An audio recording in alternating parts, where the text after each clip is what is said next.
안녕하세요. 전주대학교 박물관 학예연구사 박은지입니다. 만나서 반갑습니다.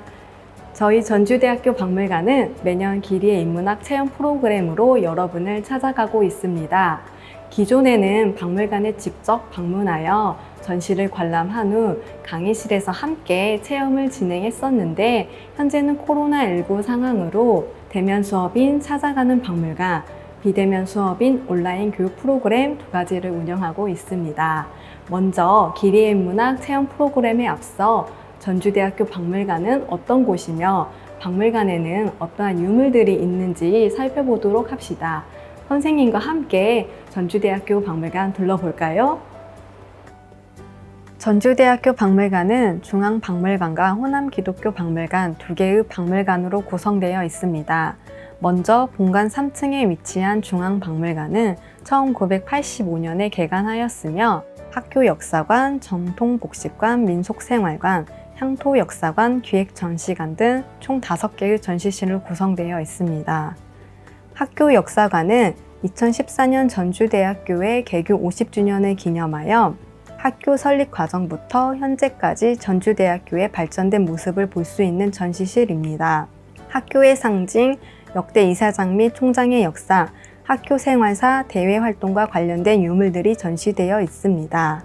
전통복식관은 조선시대 선조들의 복식과 생활용품을 전시한 공간입니다. 의복, 장신구, 신발 등이 전시되어 있으며 우리나라 고유의 복식 문화를 감상할 수 있는 전시실입니다.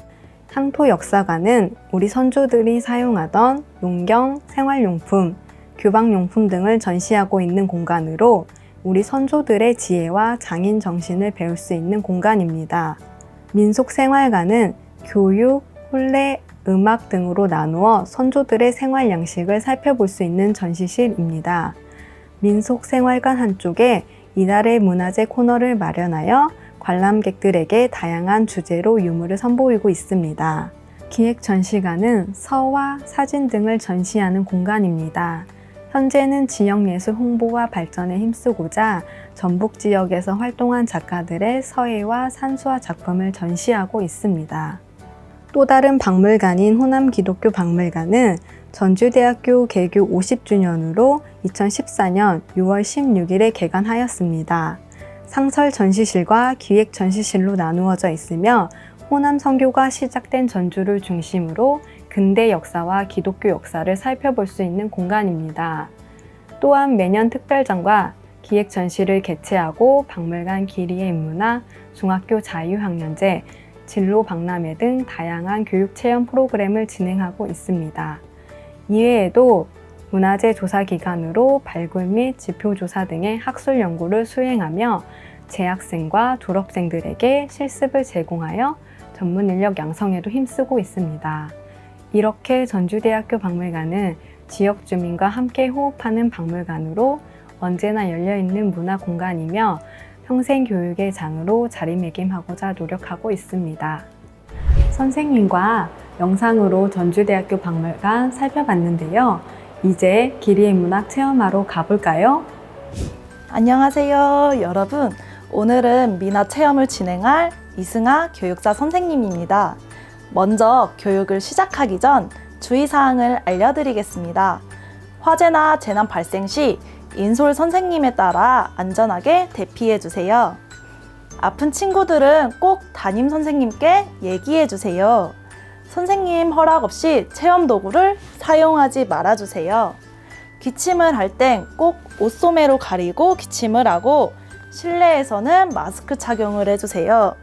의심 증상이 나타날 경우 선생님께 꼭 말하고 손을 깨끗이 씻기입니다. 그럼 이제 본격적으로 미나 수업을 시작해 보도록 할게요. 오늘 학습 차례 보고 갈게요. 첫 번째, 미나가 탄생한 조선 후기 서민들의 문화생활 발달의 배경을 알아보아요.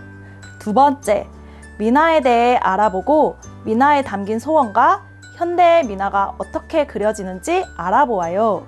세 번째, 나만의 미나 텀블러를 만들어보는 체험을 해요. 박물관에 가면 무엇이 많을까요? 맞아요. 여러 가지 문양이 표현된 유물이 많아요. 동물, 식물, 기약, 문양 등의 의미를 담아 표현했던 것이 전통 문양이라고 했어요. 이러한 전통 문양에서 조선 후기에 들어서는 민화가 발달한다고 했던 것 기억나죠? 민화는 조선 후기 서민 문화 중 하나입니다. 오늘은 민화가 어떻게 서민 문화로 발달하게 되었는지에 대해 살펴보고 민화 텀블러를 만들 거예요. 조선 후기에 일어난 여러 가지 변화 가운데 특히 눈에 띄는 것은 서민들이 문화와 예술의 주인공으로 등장한 일이에요. 서민들이 중심이 된 문화와 예술을 서민 문화라고 합니다. 조선 후기에 서민 문화가 발달하게 된 이유는 무엇일까요? 조선 후기에 농업과 상업이 발달하면서 서민들의 생활에도 여유가 생겼어요. 부유해진 서민들은 그동안 양반이 독차지했던 문화와 예술에 관심을 가졌어요. 특히 한양 같은 큰 도시에서는 정기수가 등장하고 세책점이 생기면서 서민들이 지식을 접하기 쉬워졌어요. 지방에서는 장이 발달하면서 서민들이 장에 모여 세상 돌아가는 소식을 접할 수 있게 되었습니다. 또 조선 후기에는 몰락한 양반들이 먹고 살기 위해 서당을 세우면서 서민 교육 기관인 서당이 늘어났어요. 그러자 서민들은 전보다 교육받을 기회가 많아졌습니다. 그리고 서민들의 생활에 여유가 생기고 부자가 된 서민들은 그동안 양반이 독차지했던 문화와 예술에 관심을 가지게 되었습니다. 문학이나 그림, 음악 등에 직접 참여하고 즐기기 시작한 거였어요. 양반들의 문화가 활쏘기, 시집기, 문이나 한문소설 등 이런 놀이들이 있었다면 서민 문화에는 한글 소설, 판소리, 탈춤, 민화 등이 있었어요.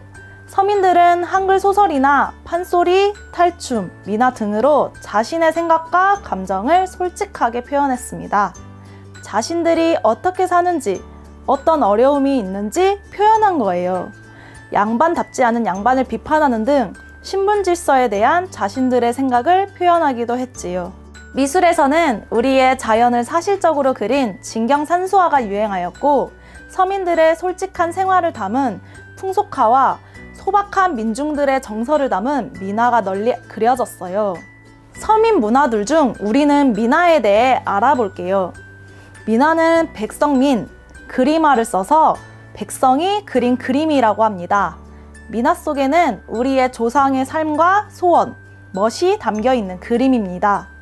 민화는 대부분이 정식 그림 교육을 받지 못한 무명 화가가 그렸으며 서민들의 일상생활 양식과 관습 등의 영향을 받았어요. 민화는 정통 회화에 비해 세련미나 격조는 없지만 익살스럽고 소박한 형태와 대담하고 파격적인 구성을 볼 수 있었습니다. 그래서 민화는 소재가 다양하고 그리는 방법에 일정한 형식이 없었습니다. 그래서 자유롭게 그립니다. 그리고 서민들의 소망이 담겨져 있습니다. 오래 살게 해달라는 장수와 돈을 많이 벌게 해달라는 부귀, 그리고 아이를 많이 낳게 해달라는 다산의 소망이 이 세 가지가 대표적으로 있습니다. 당시 사람들의 바람이었던 장수, 부귀, 다산 등의 상징물인 꽃이나 나무, 동물이나 상상 속의 동물들의 모습 등 그림의 소재로 사용되고 있었습니다. 민화의 종류 중 대표적으로 세 가지 그림을 보여주겠습니다. 하나는 자코도입니다.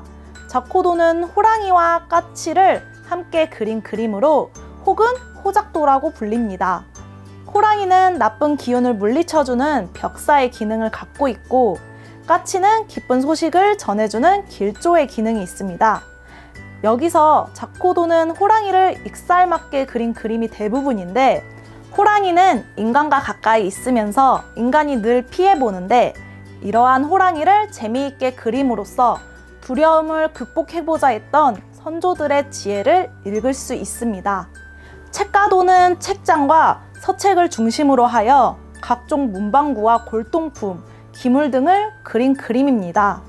높게 쌓아놓은 책더미와 서재의 여러 가지 일상용품을 적절히 배치한 정물화품의 민화로 책거리라고도 불립니다. 책가도는 학문을 사랑하고 권장했던 왕의 바람, 선비들의 단아한 삶, 부자들의 허영과 위세, 양반들의 출세를 향한 염원, 백성들의 무탈하고 행복한 일상에 대한 소박한 욕망이 모두 담겨 있는 그림입니다. 어해도는 물고기, 조개, 새우 등 민물이나 바다 모두를 포함해 물속에 사는 생물을 그린 민화입니다. 어해도는 물고기의 종류에 따라 다양한 상징적 의미가 띄었기 때문에 인기가 많았습니다. 그 중에 매기는 승진의 소망이 담겨 있고, 잉어는 다산, 쏘가리는 과거급제의 소망이 담겨져 있습니다. 현대에 와서 모던 민화는 우리 일상 속 소재들을 이용하여 알록달록 경쾌한 색감과 친근한 소재를 담은 전통적 특성과 현대적 감성이 합쳐져 많은 사람들한테 호응을 얻고 있습니다. 전통 민화가 옛 조선시대 풍속을 그리고 있는 반면, 모던 민화는 현재 우리가 살아가는 모습을 그대로 담고 있습니다. 조선시대에는 볼 수 없었던 현대적인 소재들이 민화에 등장하니 재밌기도 하고 더 친근하게 느껴집니다. 전통 민화에서는 강렬한 원색 위주로 표현했지만, 지금은 민화를 현대적으로 재구성하여 다양한 기법과 색상으로 표현한다고 합니다. 일상생활에서 민화가 그려진 소품들도 많은데요. 화장품 케이스나 손거울, 가방, 자석에 이르기까지 생각보다 다양한 분야에서 사용되고 있답니다. 이제 선생님과 같이 나만의 민화 텀블러 체험을 해보는 시간을 가질게요. 민화에는 꽃과 새, 물고기, 까치, 십장생 등 자연생활에서 쉽게 볼 수 있는 것들로 그려져 있어요. 여기 민화 텀블러 또한 3가지가 있는데요. 첫 번째, 호작도 1년 내내 잡기와 애군을 막아주고 좋은 소식을 불러드린다는 의미를 담은 그림 1가지가 있고요. 두 번째, 연화도, 자성번창의 상징으로 연밥 속에 든 씨앗의 수만큼 많은 아들을 잉태하는 것에 의미를 담긴 연화도가 있습니다. 마지막으로 3번째, 화접도, 사랑, 부귀영화, 부부 화합 등의 뜻을 지닌 그림. 이렇게 해서 총 3가지의 민화 도안이 있습니다. 이 3가지의 도안 중 선택을 하면 체험 키트에 있는 색연필로 색칠하고, 그리고 가위로 도안을 잘라서 나만의 텀블러 만들기를 진행할 건데요. 그 전에 이 도안 뒤에는 하얀 종이가 있습니다. 이 하얀 종이에 나만의 민화 그림을 그려봐도 좋겠습니다. 그리고 이 민화를 다 색칠을 하여 부채꼴 모양으로 자른 다음에 이 민화 텀블러에 넣을 건데요. 지금부터 민화 도안에 1가지를 선택해서 색칠을 해보겠습니다. 선생님은 호작도를 색칠할 건데요. 이제부터 색칠하겠습니다.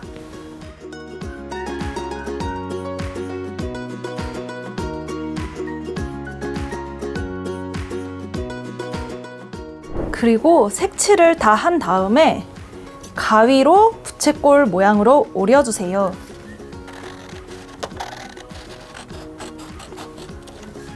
가위로 도안을 오릴 때 꼭 손을 조심해 주세요. 자신만의 색칠한 텀블러 도안을 이렇게 부채꼴 모양으로 잘랐나요? 이 자른 도안을 텀블러 안에 넣겠습니다. 그 전에 텀블러와 상자가 있는데요. 이 상자에 자신의 이름 2글자를 적어주세요. 이 자신의 상자에 2글자에 적고 이따가 가져갈 때 상자 안에 넣고 가져가시기 바랍니다. 그리고 이 텀블러를 여는 방법은 텀블러 양쪽을 잡고 돌려주세요. 이렇게 돌려주시면 텀블러가 분해가 된답니다. 이렇게 분해한 텀블러에 아까 만든 자신의 도안을 돌돌 말아주세요. 이렇게 돌돌 만 자신의 민화 도안을 안에 넣어주시고요. 그리고 마지막으로 아까 전에 말한 것처럼 텀블러 양쪽을 잡고 돌려줍니다. 그러면 자신만의 텀블러가 완성이 되었습니다. 자신만의 미나 텀블러를 완성했나요? 이 텀블러를 사용하기 전에 꼭 씻어서 사용해 주시기 바랍니다. 이것으로 미나 교육을 마치겠습니다. 감사합니다.